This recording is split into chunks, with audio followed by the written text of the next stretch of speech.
কোরআনের পাখিরা জীবন দিলেন। ঠিক হযরত খাব্বাব এবং খুবাইবের মতো হযরত খাব্বাবের গোশত আর রক্তগুলি আগুন দিয়ে পুড়ে পুড়ে আগুন পর্যন্ত নিভে যায়। হযরত খাব্বাব একটি মুহূর্তের জন্য আল্লাহ ছাড়া কারোর কাছে মাথা নত করে নাই। ওয়ালা তাকুলু লিমান ইউকতালু ফি সাবিলিল্লাহি আমওয়াত বাল আহইয়াউ ওয়ালাকিন লা তাশউরুন। আল্লাহ রাস্তায় যারা শহীদ হয়ে যায় তারা মরে না, বরং তারা জীবিত। আসল কথা হলো আমরা তা বুঝতে পারি না। হাজরতে আল্লাহ তাআলার নবীর সাহাবী আব্দুল্লাহ ইবনে হুযাফাকে রোম সম্রাট ধরে নিপীড়ন চালালো। বলল বেটা বল কোরআন ছাড়বি কিনা, ইসলাম দ্বীন ঈমান ছাড়বা কিনা। হযরতে আব্দুল্লাহ ইবনে হুযাফা বলে it's impossible subject for me, এটা আমার জন্য তো অসম্ভব, কেমনে তা করব? চাবুক দিয়ে পিটাচ্ছে। বলে নো, কখনো নয়, নেভা, ইসলাম ছাড়বো না। একটি পর্যায়ে আমি খুব লম্বা বলবো না, শর্টকাট করে কথা বলছি, 3 ঘন্টার কাহিনী 3 সেকেন্ডে করে বলছি। একটি পর্যায়ে বললো নাম্বার 1 ইজ আমার মেয়েকে অপূর্ব সুন্দরী, আমার বিশ্ব সুন্দরী মেয়েকে দিয়ে তোমার বিয়ে দিব। 2 আমার সম্পদের অর্ধেক মালিকানা দিব। 3 আমি মারা যাচ্ছি, তুমি প্রধান গভর্নর হয়ে যাবে। আব্দুল্লাহ ইবনে হুযাফা বলছেন নো, আমি তা তো করতে পারি না। ইন্নামা ওয়ালিয়ুকুমুল্লাহ ওয়া রাসূলুহু, আমি তো আল্লাহ এবং নবীর বন্ধু। সুবহানাল্লাহ, জীবন দিতে পারি, এটা করতে পারি না। তো এটা কেমনে হয়? এটা আমার দ্বারা হয় না। বলে তাহলে কি করবা? বলে আমি নির্যাতন সহ্য করতে পারি, কোনো আপত্তি না। বলে দেখো এখনো লক্ষ্য করো, লুকেন আচ্ছা একজনকে ধরলো, তার সঙ্গে ছিল 50 জন, একজনকে ধরে একদম উত্তপ্ত গরম পানিতে ফেলে তাকে জাগায় শেষ করে ফেললেন। রক্ত আর গোশতগুলি শরীর থেকে খুলে খুলে পড়ে যায়। বলা হলো হুযাফারে এক্ষুনি তোমাকে এমন করা হবে। হযরত হুযাফা বলেন আমার কোনো আপত্তি নাই। তাকে হাত পা বেঁধে তাকে উত্তপ্ত অগ্নিশিখাময় গরম পানিতে ফেলে দেওয়া হবে। বল বেটা কালিমা ছাড়বা কিনা? বলে না। কিছুক্ষণের মধ্যে হযরত হুযাফা যখন তার হাত পা বেঁধে পানিতে যখন ফেলে দিবেন, হযরত আব্দুল্লাহ ইবনে হুযাফা এবার কান্না শুরু করলেন। রোম সম্রাট বলে বেটা বুঝতে পেরেছি কি চাও। বলে হ্যাঁ আমি বড় ক্ষুধার্ত, খাবার নিয়ে সামনে একটু মদ আর মদ মিশ্রিত পানি আর শুয়োরের গোশত। হযরত আব্দুল্লাহ ইবনে হুযাফা এক লাথি মারলেন, তার শরীরে পড়ে গেল। বলো ইয়া কালবা রোম, হে রোমের কুকুর, জীবন দিতে পারি, তোমার অবৈধ খাবার গ্রহণ করতে পারি না। তুমি পারলে একটু স্বচ্ছ পানি দাও। বলে না তা তো আমি দিব না, তোকে এক্ষুনি হত্যা করবো। হযরত আব্দুল্লাহ ইবনে হুযাফা চোখ বেয়ে বেয়ে পানি পড়ছে। হযরত আব্দুল্লাহ ইবনে হুযাফাকে রোম সম্রাট জিজ্ঞেস করছে বেটা কি জন্য কান্দো তুমি বলো? নিশ্চিত তোমার স্ত্রী সন্তানের মায়ায় পড়ে গেছো, তোমাকে হাত পা বেঁধেছি, কালেমা আর মনে হয় করবা না, জীবন তোমার যাওয়ার ভয়ে। কি করতে চাও বলো? তুমি কি কালমা ছেড়ে দিবা নাকি? হযরত আব্দুল্লাহ ইবনে হুযাফা বলেন এই জন্য তো আমি কান্দি না, বরং কি জন্য কান্দি তুমি জানোনি? আল্লাহ তো জীবন দিয়েছে মাত্র একটা। আল্লাহ যদি আমাকে 1000টা জীবন দিতেন, 1000 বার আল্লাহ রাহে জীবন দিতাম, 1 বার 2 বার 3 বার 4 বার 100 বার 200 বার আল্লাহকে 1000 বার জীবন কুরবান করে প্রমাণ করতাম আল্লাহ তোমাকে আমি আমার 1000টা জীবনের চাইতেও বেশি ভালোবাসি। আমাকে শহীদ করে সেই মিছিলে শামিল করে নিও। যেই মিছিলের নেতা আমির হামজা, খোবায়েব খাব্বাব, খোদার ছিল যারা অতি প্রিয়, শামিল করে নিও। আমাকে আমাকে শহীদ করে সেই মিছিলে শামিল করে নিও। লিল্লাহে তাকবীর। তারা জীবন দিয়েছে, ঈমান দেয় নাই, বিনিময়ে আল্লাহ পাক তাদের জন্য জান্নাত বরাদ্দ করে রেখেছেন, তাদের কোনো ভয় নাই। আপনারা কি রাজি আছেন? কথা বলে না, চিল্লায় বলে রাজি আছেন তো? সবাইকে ফাঁসির মঞ্চে নেয়, তখনও তিনি ইসলাম কালেমা ছাড়ে নাই। আমাদের এই দেশে শহীদ আবু সাইদরা বুক পেতে দিল, বলল বুকের ভেতরে উঠছে ঝড়, বুক পেতেছি গুলি কর। ঠিক কিনা? এই দেশের মূল চেতনা হচ্ছে ইসলাম এবং মুসলমান। অতএব ভারতের প্রধানমন্ত্রীকে বলতে চাইব, ইসলাম এবং মুসলমানদের কলিজা ঘাত দিয়ে, ইসলাম এবং মুসলমানদেরকে হত্যা করে, তাদেরকে এই জমিন থেকে বিদায় করে আপনি আপনার এই বর্ডার দখল করে কখনো ফেনী, কখনো চিটাগাং, কখনো চাঁপাইনবাবগঞ্জের অংশ দখল করে বাংলার এই মুসলমানদের মাঝে ফাটল সৃষ্টি করতে চাইবেন। ধর্মে আর ধর্মে তা বাংলার এই জাতির মুসলমানেরা বরদাস্ত করবে না। আমরা লক্ষ্য করেছি ভারত মাঝে মধ্যে আমাদেরকে ভাতে মারতে চায়, পানিতে মারতে চায়। আমি ভারত বিরোধী বক্তব্য দিচ্ছি না, আগ্রাসন বিরোধী। আমরা ভারতকে বন্ধু প্রতিম রাষ্ট্র মনে করি, কিন্তু তারা আমাদেরকে সহযোগিতা না করে বরং ফারাক্কার 109টি বাঁধ তুলে দিয়ে আমাদেরকে হত্যা করতে চায়।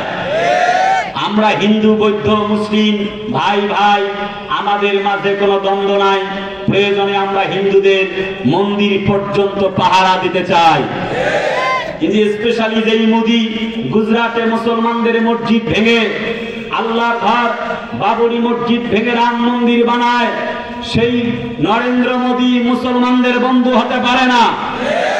আসাম, মেঘালয় রাজ্য সহ বিভিন্ন রাজ্যে যখন মুসলমানদেরকে জবাই করে, গত 1 মাস আগে যখন মুসলমানদের মসজিদ ভেঙে দিয়েছে, তখন কোন মুসলমানের বাচ্চা তার পক্ষ নিতে পারে না। আমরা মোদিজিকে বলতে চাই, আমরা কিন্তু খাই গরুর দুধ। কথা বলে না? আমাদের আছে হাজারটা আবু শহীদ, আবু সাইদ, যারা বুক পেতে দিতে পারে। তোমার অল ইন্ডিয়ায় ঘুরেছি, আবু সাইদের মতো বীর সাহসী একটা যুবক তুমি তোমার ইন্ডিয়ায় দেখাইতে পারবা না। তোমার 150 কোটি ভেড়ার পাল আছে, আমরা এদেরকে ভয় পাই না। যদি শাহজালালের উত্তরসূরিরা আবার যদি জেগে ওঠে, 16 কোটি মুসলমানদের 32 কোটি হাত যদি আরেকবার জাগিয়ে তোলে, আল্লাহর কসম, তুমি যদি গৌর গোবিন্দের ভূমিকায় মাঠে নামতে চাও, আমরা শাহজালালের ভূমিকায় যদি মাঠে নামি, তোমার ওই দিল্লির মসনদে আল্লাহু আকবারের আওয়াজ দিতে মুসলমানরা সজাগ থাকবে। তুমি যদি আর একবার গৌর গোবিন্দের ভূমিকায় মাঠে নেমে মুসলমান নিধন করতে চাও, মুসলমানেরা 71-এর যুদ্ধের মতো আর একটা যুদ্ধের দামামা যদি আর একবার গাজওয়ায়ে হিন্দের যদি ডাক দেয়, তোমার মসনদ খান খান না করে মুসলমানেরা ঘরে ফিরে আসবে না, আসবে না, আসবে না। এই পক্ষে কারা কারা দু হাত রেখাও।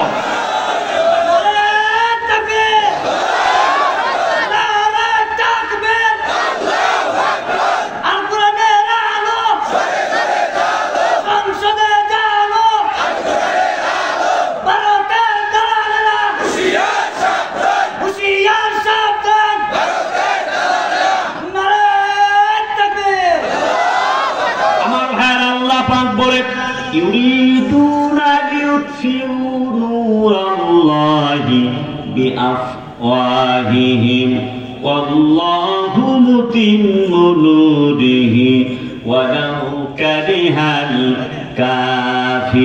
কাফিরুন। যখন আল্লাহু আকবার, তারা চায় ইসলাম এবং মুসলমানদেরকে নিধন করবে, কিন্তু আল্লাহ বলে আমি চাই ইসলামকে উপরে উঠাবো। নুনাজ্জিলু মিনাল কোরআনি মা হুয়া শিফা ওয়া রাহমাতুল লিল মুমিনিন। বান্দা যারা কোরআনের পক্ষের লোক, তারা শেফা পাবে কোরআন থেকে। যারা কোরআন বিরোধী, ইসলাম বিরোধী, তারা আবু জেহেলের উত্তরসূরি।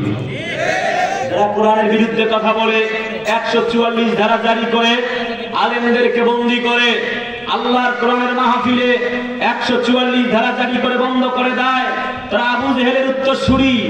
আবু লাহাবের উত্তরসূরি, উতবা উতাইবার উত্তরসূরি। আল্লাহর কসম, মুসলমানের বাচ্চা হতে পারে না, পারে না, পারে না। লড়াইয়ের ওই ময়দানেতে যেতে তোমাকে হবে, প্রয়োজনে সব রক্তটুকু জমিনেই ঢেলে দিবে। এটা গাজীপুরের আওয়াজ হচ্ছে না, ঠিক কিনা? লড়াইয়ের ওই ময়দানেতে যেতে তোমাকে হবে, প্রয়োজনে সব রক্তটুকু জমিনেই ঢেলে দিবে। তবুও তোমায় লড়তেই হবে, মানিবে না পরাজয়। তবুও তোমায় লড়তেই হবে, মানিবে না পরাজয়। বিপ্লব মানে জীবন দেয়া বসে থাকা নয়, সে কোনদিন আসবে না রে করো যদি ভয়। বিপ্লব মানে জীবন দেয়া বসে থাকা নয়, সে কোনদিন আসবে না রে করো যদি ভয়। নারায়ে তাকবীর, লিল্লাহে তাকবীর। মুসলমানরা আজকের আলোচনার বিষয় যা আমি আপনাদের সামনে নির্ধারণ করেছি তা হচ্ছে সূরাতুস সাফ থেকে। সূরা নাযিল হয়েছে মদিনায়, 14টি আয়াত রয়েছে, 2টি রুকু রয়েছে। কোরআনের 61 নম্বর সূরা 28 নম্বর পারায় সূরাটি উল্লেখ হয়েছে। আমি আসবো এখান থেকে। আল্লাহ বলে, হে বান্দারা, তোমাদের সাথে আমার একটা কথা, তোমরা কি এমন একটি ব্যবসা করবে যে ব্যবসা করলে তোমরা জিতে যাবে? ব্যবসা হলো 1, ঈমান আনতে হবে আল্লাহর উপরে, 2 রাসূলের উপরে, 3 ইসলামের জন্য প্রয়োজনে যুদ্ধ করতে হবে। ঠিক কিনা বলেন?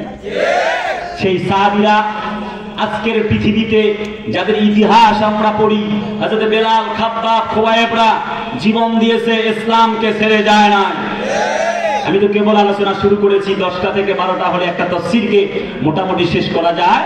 অলরেডি প্রায় 12টা বাজতে চলছে, আর মাত্র একদম শেষ প্রান্তের দিকে দাঁড়ানো। খুব বেশি লম্বা কথা বলবো না, অল্প কথা বলবো। আপনাদেরকে 7 কণ্ঠে আযান দিয়ে শোনাবো, 10 কণ্ঠে কোরআন তেলাওয়াত এবং 25 জন বক্তার কণ্ঠ নকল করে শোনাবো। থাকবেন? থাকবেন তো আপনারা? আল্লাহ কবুল করুক, বলছে আমিন। যুব সমাজের উদ্যোগে আয়োজন হচ্ছে, যুবকদেরকেই পাওয়া যাচ্ছে না। ওরা বর্তমান পইরে আছে প্রেম লইয়া। কথা কেনা ঠিক কিনা? যুবকরা দুষ্ট কত! আহা, চুলের কাটিং মারছে, 6 তলা কাটিং, এদিক দিয়ে মাইরা ওদিক দিয়ে পেছনে কুত্তার লেজের মতো রাইখা দিছে, চতুর্দিকে কাইটা দ্বীপ বানাইছে। হায় রে হায়, পরিস্থিতি কি! হায় রে, কি অবস্থা! ওদেরকে টেস্টার লাগে না পরীক্ষা করার জন্য। ওই কারেন্টের টেস্টার আমার মাইকলা ভাই টেস্টার দিয়ে পরীক্ষা করে। যুবকরা ভালো না মন্দ আর পরীক্ষা করার জন্য টেস্টার লাগে না। চুলের কাটিং, প্যান্টের কয় জায়গায় ছেঁড়া, আর মোটরসাইকেল চালানোর স্টাইল দেখলে বোঝা যায় ওটা 9 নাম্বার না 6 নাম্বার। ঠিক কিনা? নতুন প্রজন্ম এত নিচে নামছে, নামতে নামতে এখন আবার হাফ প্যান্ট পরে ঘুরে বেড়ায়। এর বিরুদ্ধে খুব একটা বলবো না, শুধু বলবো মাসুদ ভালো হয়ে যাও। কাদের কাকা বলছিল, কয় মাসুদ ভালো হয়ে যাও। এরা আবার কবিতা বানাইছে, কয় ভালো হয়ে যাও মাসুদ তুমি, এই কথা কে বলবে আর? কাকা কেউ জানে না খবর তার, ভালো হয়ে যা। ছেলেরা বানাইছে আর কি, আমার কলজার যুবকেরা। এটা আমি বলতে চাইবো না, এই কবিতা বানাইছে আর কি। আমি মাসুদ তোমাদেরকে বলবো, তোমরা ভালো হয়ে যাও।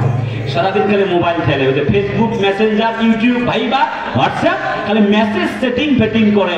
হাই জান পাখি সোনা, কেমন আছো? ঠিক কেনা? মাস কত! হাই রে, কি একটা অবস্থা!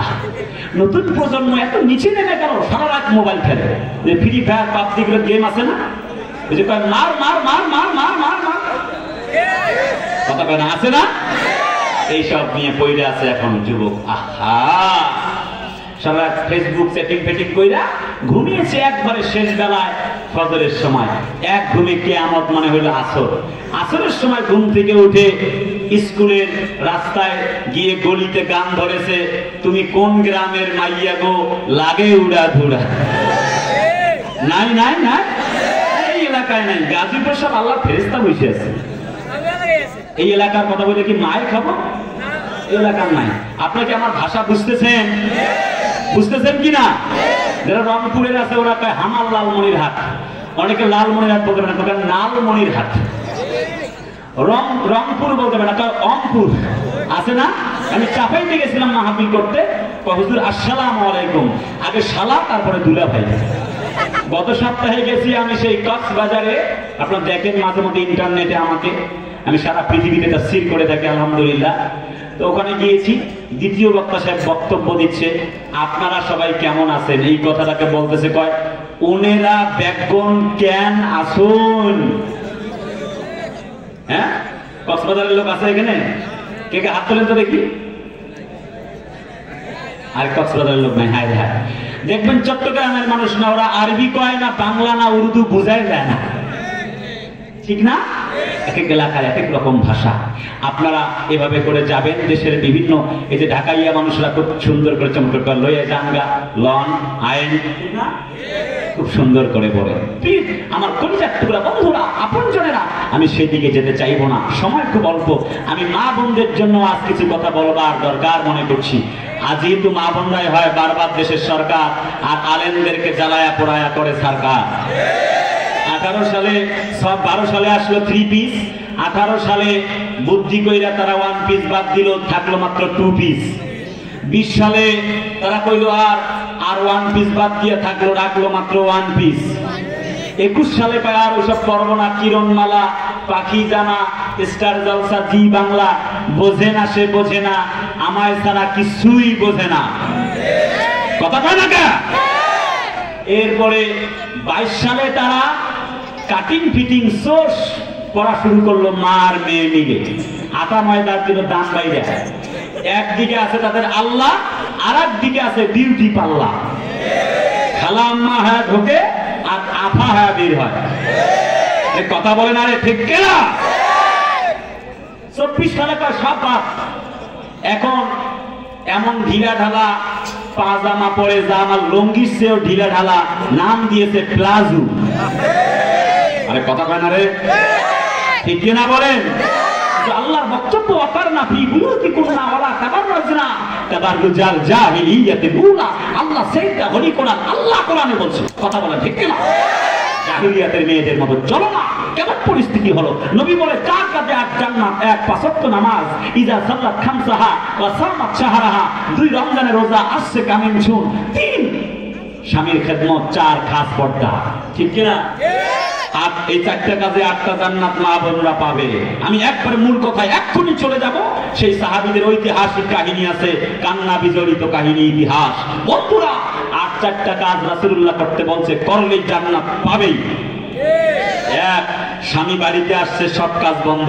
বর্তমান যুগটা উল্টা হয়ে গেছে, কয় ভাত দাও, কয় নিয়ে খাবার পান না,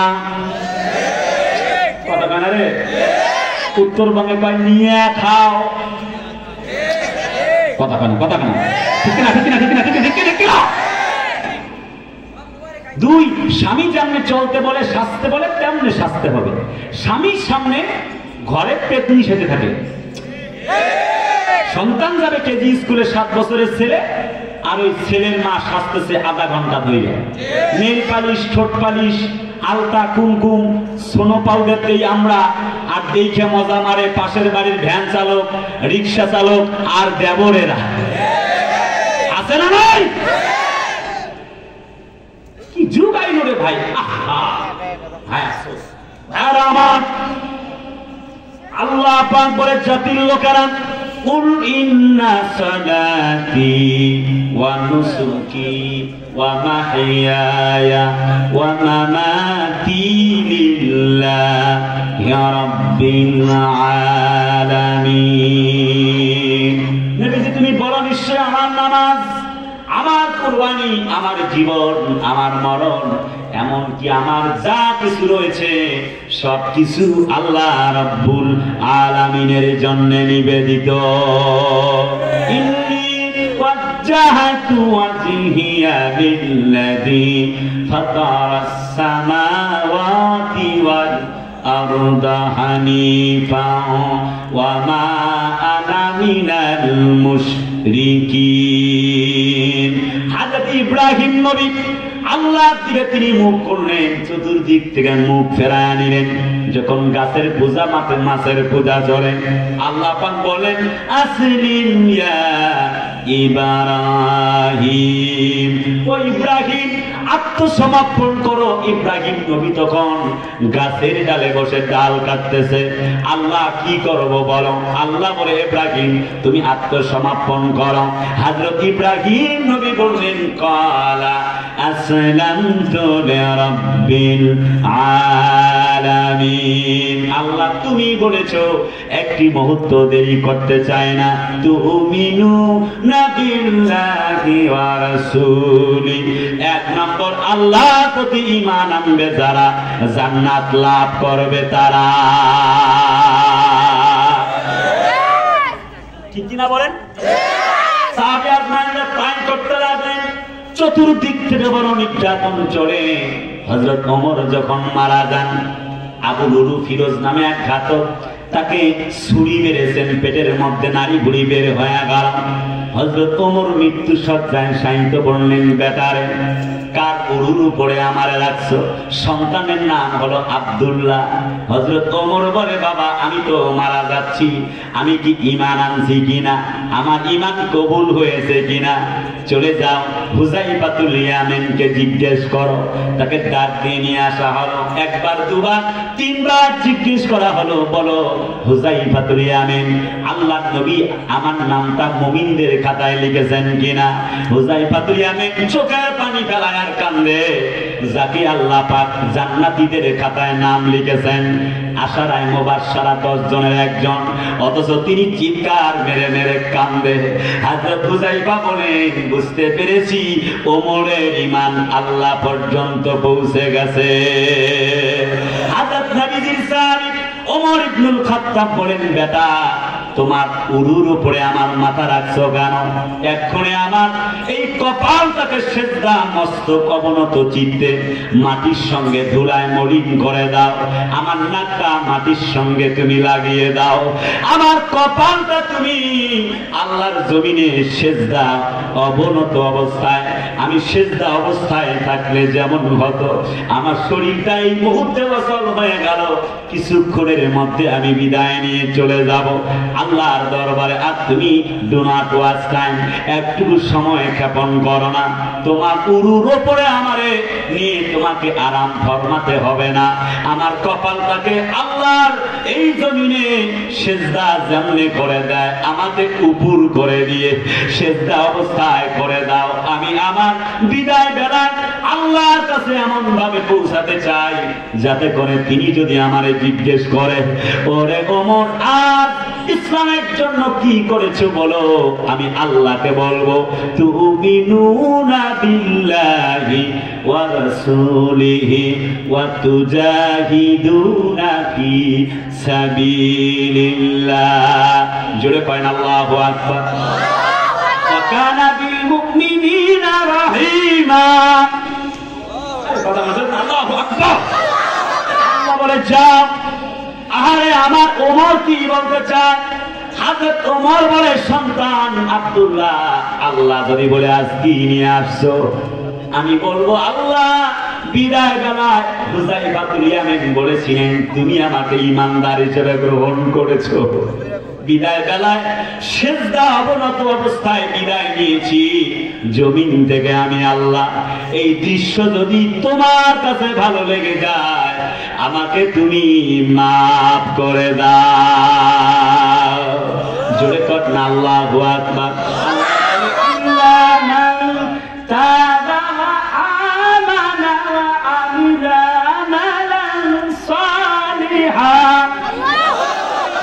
আল্লাহু আকবার।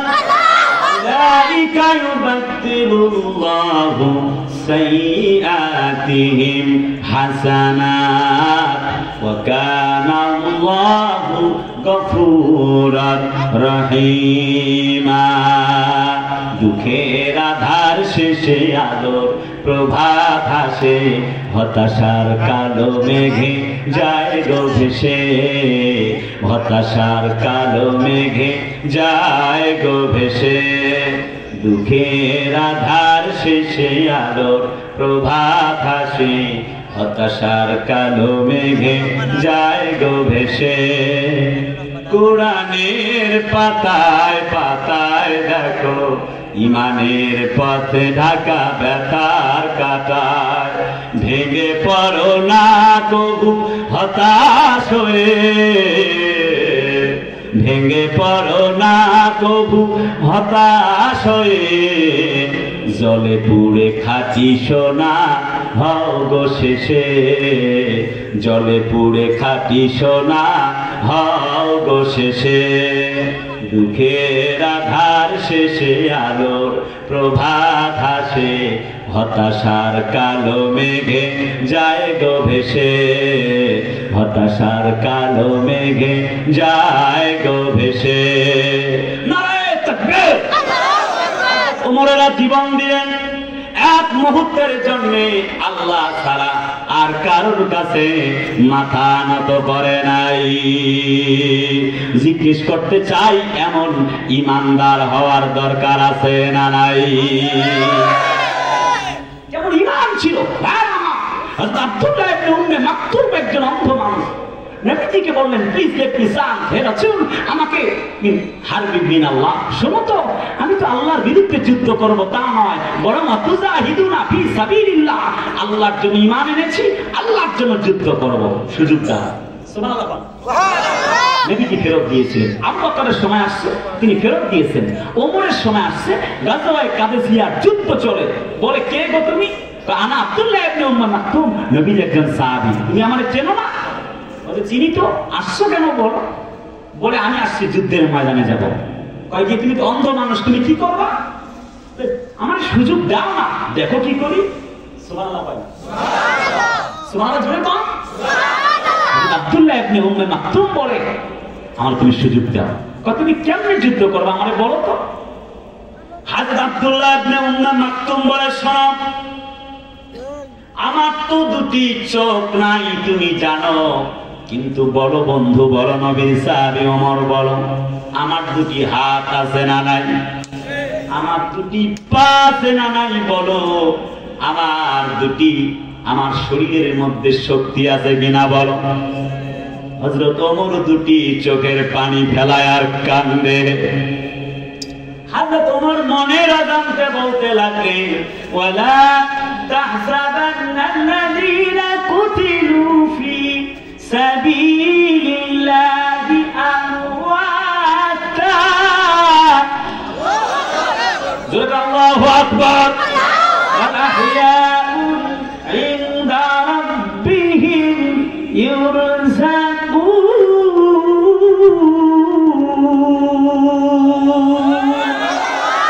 শহীদ তারা মরে না। আমি তো বুঝতে পেরেছি আল্লাহর জমিনে শহীদ হওয়ার মর্যাদা কি। বলে, বলো তুমি কেমনি যুদ্ধ করবা, আমারে ফর্মুলা বলো। হযরত আব্দুল্লাহ ইবনে উম্মে মাকতুম বলে, আমার দুটি চোখ নাই ঠিক আছে, কিন্তু দুটি হাত ভালো, দুটি পা ভালো। যুদ্ধের ময়দানে গাজওয়ায়ে কাদেসিয়ার যুদ্ধ তখন শুরু হয়ে যাবে। ওহে আমিরাল মুমিনিন ওমর একটা উটের পিঠে করে আমি একজন সহযোদ্ধাকে সঙ্গে করে নিয়ে যাব।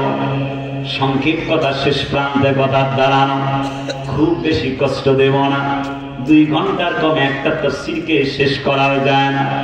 মোট 26টি পয়েন্ট রিডিং পরে আপনাদেরকে পকেটের মধ্যে দিয়ে বিদায় দিব। হযরত আব্দুল্লাহ ইবনে উম্মে মাকতুম বলেন, আমার কাছে পকেটে কিছু দিরহাম আছে, তুমি তো জানো না আমার এই পয়সাগুলি রেখে কোনো লাভ নাই। ওয়ামা মিন দাব্বাতিন ফিল আরদি ইল্লা আলাল্লাহি রিজকুহা। পৃথিবীতে এমন কোন বিচরণশীল প্রাণী নাই যা রিজিকের ব্যবস্থা আল্লাহ করে নাই। আমার চোখ নাই, রিজিক আসবে আল্লাহর পক্ষ থেকে।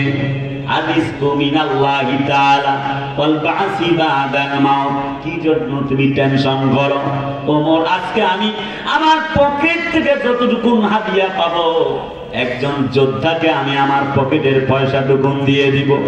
দিরহাম দেবার বিনিময়ে আর একটা উট আমি ভাড়া করবো। আমার তো উট নাই, উটের পিঠে আমি উঠবো, এবার যুদ্ধের ময়দানে চলে যাব। ওমর, তুমি তো জানো গাজওয়ায়ে কাদেসিয়ার যুদ্ধে একজনকে কালেমার পতাকাটা এমনি করে উড্ডীন করে ধরে রাখা লাগবে। বলো রাখা লাগবে কিনা? হযরত ওমর দুটি চোখের পানি ফেলায় আর কান্দে, বলে নিশ্চয়ই রাখা লাগবে, কিন্তু তুমি কি বলতে চাও? হযরত আব্দুল্লাহ ইবনে উম্মে মাকতুম বলেন, ওমর ইয়া আমিরাল মুমিনিন, তুমি তো জানো না আমি অন্ধ দেখে আমি তো মাহরুম হতে চাই না, বরং আমি আমার আল্লাহর কালেমার পতাকাটা দুটি হাত দিয়ে আমি ধরে থাকবো। তুমি জানো আমার চোখ দুটি নাই, কিন্তু পা তো আছে। আমার এত লম্বা লম্বা পা দিয়ে কি হবে যদি জাহান্নামে জ্বলে যায়? লম্বা মানুষ আমি, আমার এই কালেমার পতাকাটা এমনি করে আমি যুদ্ধের ময়দানের মাঝখানে ধরে থাকবো। কোন একজন তো সেনাপতির দায়িত্ব পালন করবে, কালেমার পতাকা উড্ডীন করে ধরে রাখবে। বলে হ্যাঁ, বলে আমি আব্দুল্লাহ ইবনে উম্মে মাকতুম, আমার দুটি চোখ না থাকতে পারে, কিন্তু দুটি পা আছে, দুটি হাত আছে, আমার শরীরে তো বড্ড শক্তি আছে, আমারে সুযোগ দিয়া দাও, যুদ্ধের ময়দানে আমি আল্লাহর কালেমার পতাকাটা পথ পথ করে উড়িয়ে রাখবো।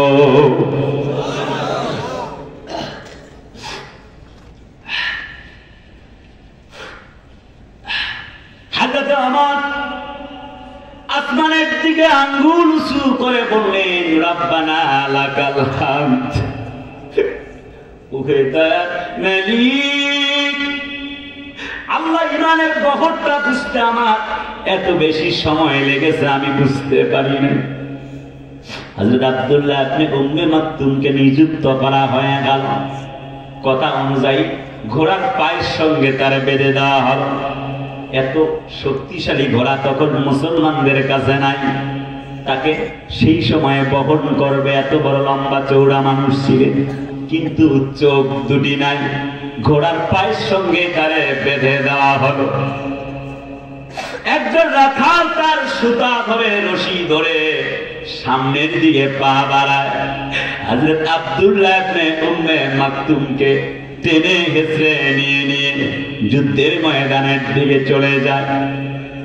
ভোর হয়ে গেল, যুদ্ধের দামামা বেজে উঠল। হযরত আব্দুল্লাহ ইবনে উম্মে মাকতুম কালেমার পতাকাটা দুটি হাত দিয়ে উড্ডীন করে ধরে রেখেছেন। যুদ্ধ শুরু হয়ে গেল। এবার একটি পর্যায়ে চতুর্দিক থেকে যখন নিপীড়ন চলে, যুদ্ধ শুরু হয়ে গেল। হযরত আব্দুল্লাহ ইবনে উম্মে মাকতুম দাঁড়িয়ে আছেন, তীর নিক্ষেপ করে, চাবুক দিয়ে মারে। তখন পর্যন্ত যখন সরে না, একে একে 7টা তীর নিক্ষেপ করলেন। হযরত আব্দুল্লাহ ইবনে উম্মে মাকতুম ছিলেন বড় শক্তিশালী, তার শরীর থেকে রক্ত পড়তে পড়তে মরুময় প্রান্তরের আরব প্রান্তরের বালুকণাগুলি পর্যন্ত ভিজে যায়।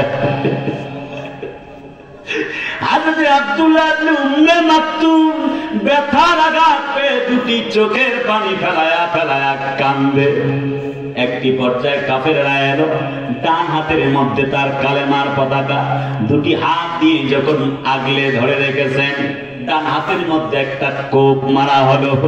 হযরত আব্দুল্লাহ ইবনে উম্মে মাকতুমের ডান হাতটা কেটে পড়ে গেল। আবার বাম হাত দিয়ে তিনি আগলে রেখে বুক দিয়ে আগলে রাখলেন। বাম হাতের মধ্যে একটি কোপ দেওয়া হয়ে গেল। হযরত আব্দুল্লাহ ইবনে উম্মে মাকতুমের বাম হাতটা পড়ে গেল। আর বিলম্ব হলো না, কাল বিলম্ব না করে ডান পা দিয়ে কোন রকমে হাঁটু দিয়ে জোড়ায় রেখে কালিমার পতাকাটা উড্ডীন করে ধরে রাখলেন। কাফেরেরা তাকে ডান পায়ের মধ্যে যখন একটা কোপ মেরে দিল, তার ডান পাটা শরীর থেকে আলাদা হয়ে গেল। রক্ত পড়তে পড়তে মরুময় প্রান্তরের ওই ধুলা বালিগুলি পর্যন্ত রক্তাক্ত হয়ে গেল। হযরত আব্দুল্লাহ ইবনে উম্মে মাকতুম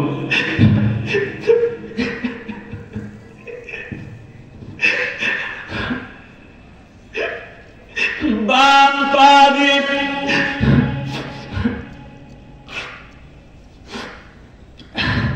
কালেমার পতাকা উড্ডীন করে ধরে রাখলেন। এবার যখন বাম পাটা একটা কোপ মেরে দিল, বাম পাটা শরীর থেকে আলাদা হয়ে গেল। চোখ বেয়ে বেয়ে পানি পড়ছে। সন্তানের মায়া নয়, ইসলামের মায়া। মালিক গো, কিয়ামতের দিন তুমি আমার হিসাব নিও না। আমি তোমার ইসলামের পতাকা উদ্দিন করে ধরে রাখতে পারি নাই, কাফের আমার হাত কাটলো, পা কাটলো, তবে তুমি সাক্ষ্য থাকো ইন্নাল্লাহ হাশতারা মিনাল মুমিনিনা আনফুসাহুম ওয়া আমওয়ালাহুম বিআন্না লাহুমুল জান্নাহ ইউকাতিলুনা ফি সাবিলিল্লাহি ফায়াকতুলুনা ওয়া ইউকতালুন। আল্লাহ বলেন জান আর মালটা আমি আল্লাহ তোমাদের কাছ থেকে নিয়ে নেব, বিনিময় হিসেবে জান্নাতটা বিক্রি করে দিব। বন্ধুরা আমার, শেষ প্রান্তে কথা দাঁড়ানো, রাত প্রায় 12:30 বাজতে চলেছে। প্রাণের নবীজির সাহাবী কেমনে করে উড্ডীন করে ধরে রাখলেন, একটু গভীর মনোযোগ। বন্ধুরা আমার, কলিজার টুকরা আপনজনেরা, এমন যখন পরিস্থিতি হয়ে গেল, তখন তার ডান পা বাম পা চলে গেল, ডান হাত নাই বাম হাতও নাই, ডান পাও নাই বাম পাও নাই। আল্লাহর কালেমার পতাকাটা মুখ দিয়ে কামড়ে ধরলেন, এমনি করে উড্ডীন করে ধরে রাখলেন। সকলেই চলে গেল। কাফের বেঈমানরা বলে হাতও নাই পাও নাই, কল্লার মধ্যে দ্বিখণ্ডিত করে দেওয়ার পর তারা চলে গেল। কিন্তু আল্লাহর বান্দা দ্বিখণ্ডিত কল্লা অবস্থায় আল্লাহর কলেমার পতাকা পথ পথ করে উড্ডীন করে রেখেছে। ওমা নাকামু মিনহুম ইল্লা আইয়ুমিনু বিল্লাহিল আজিজিল হামিদ।